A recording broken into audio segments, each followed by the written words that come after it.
नमस्ते दोस्तों, हमारे चैनल में आपका स्वागत है।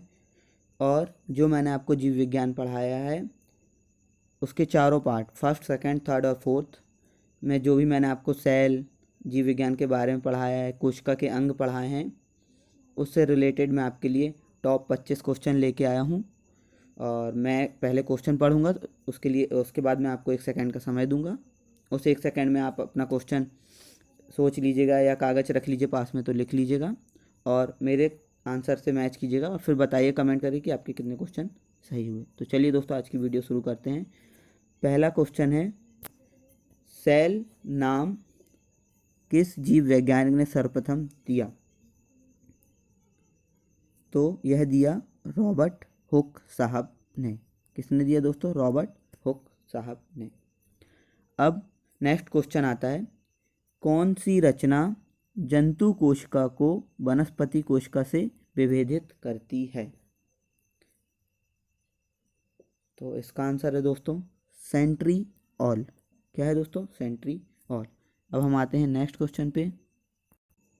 हमारा नेक्स्ट क्वेश्चन है दोस्तों, यदि माइटोकॉन्ड्रिया काम करना बंद कर दे तो कोशिका में कौन सा कार्य नहीं होगा? यदि हमारे सेल में उपस्थित माइटोकॉन्ड्रिया अपना कार्य करना बंद कर दे तो ऐसा कौन सा काम है जो हमारी कोशिका में नहीं होगा? तो यह काम है दोस्तों भोजन का ऑक्सीकरण। कौन सा काम है दोस्तों? भोजन का ऑक्सीकरण। अब नेक्स्ट क्वेश्चन देखते हैं हम। नेक्स्ट क्वेश्चन है, कोशिका का ऊर्जा गृह किसको कहा जाता है? किसे कहा जाता है दोस्तों? यह कहा जाता है माइटोकॉन्ड्रिया को। अब हम आते हैं नेक्स्ट क्वेश्चन पे दोस्तों। नेक्स्ट क्वेश्चन है, कोशिका में प्रोटीन संश्लेषण कहाँ होता है? मानव कोशिका में या जंतु कोशिका में प्रोटीन संश्लेषण कहाँ होता है? तो इसका आंसर क्या है दोस्तों? इसका आंसर है सी, राइबोसोम में। इसके बाद हमारा नेक्स्ट क्वेश्चन, छठवां क्वेश्चन, निम्नलिखित में सबसे बड़ी कोशिका अंग कौन सा है? निम्न में सबसे बड़ा कोशिका अंग कौन सा है? कौन सा है दोस्तों? तो यह है डी ऑप्शन, प्लास्टिड। सबसे बड़ा कोशिका अंग कौन है? प्लास्टिड है दोस्तों। अब हम आते हैं अपने नेक्स्ट क्वेश्चन में। नेक्स्ट क्वेश्चन है दोस्तों, पादप कोशिका का सबसे बाहरी आवरण कहलाता है? तो बताइए दोस्तों। तो पादप कोशिका का सबसे बाहरी आवरण कहलाता है कोशिका भित्ति। क्या कहलाता है दोस्तों? कोशिका भित्ति। इसके बाद आते हैं हम नेक्स्ट क्वेश्चन में, प्रोटीन का निर्माण का सक्रिय स्थल है। प्रोटीन निर्माण का सक्रिय स्थल है, वह स्थान जहाँ प्रोटीन का निर्माण होता है वह है। तो सी ऑप्शन है दोस्तों, राइबोसोम। इसे हम प्रोटीन की फैक्ट्री भी कहते हैं। अब हमारा अगला क्वेश्चन है दोस्तों, 9वां क्वेश्चन, कोशिका को एक निश्चित रूप प्रदान करती है। तो क्या चीज़ है दोस्तों जो कोशिका को निश्चित रूप प्रदान करती है? तो वह है कोशिका भित्ति, और यह सिर्फ पादप कोशिका में पाई जाती है। तो निश्चित रूप प्रदान क्या करती है? कोशिका भित्ति। अब हम देखते हैं हमारा नेक्स्ट क्वेश्चन दोस्तों। नेक्स्ट क्वेश्चन क्या है, अवर्णी लवक मुख्यतः पाए जाते हैं। अवर्णी लवक कहाँ पाए जाते हैं दोस्तों?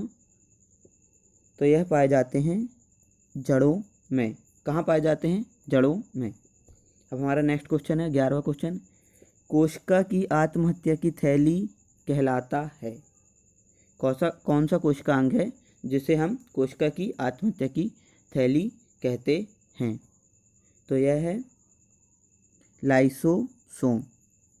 इसका आंसर है डी दोस्तों, लाइसोसोम। इसे हम कहते हैं कोशिका की आत्महत्या की थैली। इसके बाद आता है हमारा नेक्स्ट क्वेश्चन दोस्तों, फूलों और बीजों को विभिन्न प्रकार के आकर्षक रंग प्रदान करता है। तो ऐसी कौन सी चीज़ है जो फूलों और बीजों को विभिन्न प्रकार के आकर्षक रंग प्रदान करता है? तो आपने इसका आंसर लगा लिया होगा दोस्तों। इसका आंसर है बी, क्रोमोप्लास्ट। जिसे हम क्या कहते हैं, वर्णी लवक, वर्णी लवक। ठीक है दोस्तों। अब इसके बाद आता है हमारा 13वां क्वेश्चन। 80% से अधिक कोशिका में पाया जाने वाला पदार्थ है, तो वह कौन सा पदार्थ है दोस्तों? वह है जल। कोशिका में 80% से अधिक क्या पाया जाता है? जल। अब नेक्स्ट क्वेश्चन है, निम्न में से कौन सा कोशिका अंग डीएनए रखता है? तो वह कौन सा कोशिका अंग है जो डीएनए रखता है? यह है दोस्तों सेंट्रीओल। क्या है? सेंट्रीओल। उसके बाद हम आते हैं अपने 15 क्वेश्चन पे। हमारा 15 क्वेश्चन है दोस्तों, माइटोकॉन्ड्रिया किसमें अनुपस्थित होती है? माइटोकॉन्ड्रिया किसमें अनुपस्थित होती है? तो यह अनुपस्थित होती है जीवाणु में। किसमें दोस्तों? जीवाणु में। हमने जीवाणु भी पढ़ा है पिछली वीडियो में, तो उसमें भी हमने देखा कि उसमें माइटोकॉन्ड्रिया नहीं होती है। अब आता है हमारा 16वां क्वेश्चन, जीव द्रव्य जीवन का भौतिक आधार है, यह कथन किस वैज्ञानिक ने कहा था, या यह कथन किसका है? तो आप इसका आंसर दीजिए दोस्तों। तो यह कहा था हक्सले नामक वैज्ञानिक ने। क्या कहा था? कि जीव द्रव्य जीवन का भौतिक आधार है। अब आते हैं दोस्तों हम नेक्स्ट क्वेश्चन पे। नेक्स्ट क्वेश्चन क्या है दोस्तों, केंद्रक की खोज सर्वप्रथम किसने की थी? तो केंद्रक की खोज किसने की थी? ये की थी रॉबर्ट ब्राउन साहब ने। किसने की थी दोस्तों? रॉबर्ट ब्राउन साहब ने। अब इसके बाद आता है हमारा 18वां क्वेश्चन। तो 18वां क्वेश्चन है, गुणसूत्र शब्द प्रदान किया, किस वैज्ञानिक ने गुणसूत्र शब्द प्रदान किया? तो ये थे वोल्टेयर जी। वोल्टेयर जी थे जिन्होंने गुणसूत्र नाम से सबसे पहले पुकारा। अब आते हैं हम नेक्स्ट क्वेश्चन में, जो हमारा 19वां क्वेश्चन है, कोशिका व आणविक विज्ञान केंद्र कहाँ स्थित है? तो यह क्वेश्चन मैंने आपको पढ़ाया नहीं है, पर यह परीक्षा में आ सकता है, इसलिए मैंने यह क्वेश्चन इसमें मेंशन किया है। तो इसका आंसर है डी, हैदराबाद। कोशिका व आणविक जीव विज्ञान केंद्र कहाँ पर है? हैदराबाद में। और ये बताएं दोस्तों कि हैदराबाद किसकी राजधानी है? वह इसके बाद आते हैं हम नेक्स्ट क्वेश्चन में। हमारा नेक्स्ट क्वेश्चन है, निम्नलिखित में से सबसे छोटी कोशिका है। ये मैंने आपको पढ़ाया है, सबसे छोटी कोशिका कौन सी है और सबसे बड़ी कोशिका कौन सी है। तो सबसे छोटी कोशिका कौन सी है दोस्तों? माइक्रोप्लाज्मा। और सबसे बड़ी कोशिका है शुतुरमुर्ग के अंडे की कोशिका, जो करीब 170 मिलीमीटर होती है। इसके बाद आता है हमारा 21वां क्वेश्चन। 21वां क्वेश्चन क्या है, न्यूक्लियस के बाहर डीएनए कहाँ मिलता है? न्यूक्लियस में तो डीएनए मिलता है, पर उसके बाहर भी मिलता है एक स्थान पे, वह कहाँ मिलता है?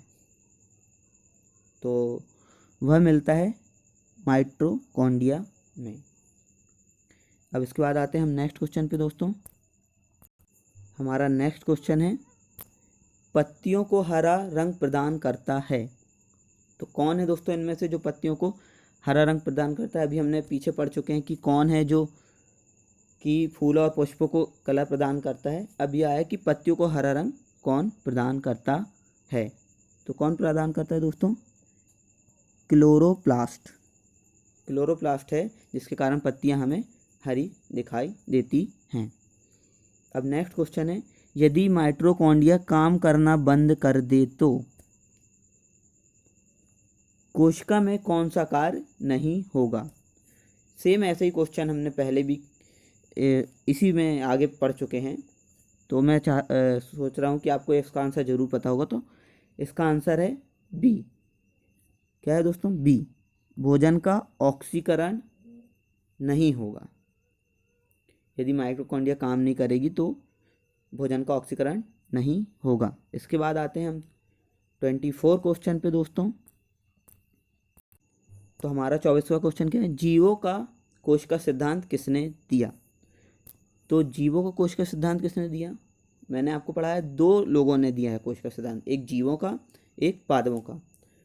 तो मैंने आपको रिलेट करवाया था कि श्वान क्या है, श्वान जो है कुत्ता क्या है, जीव।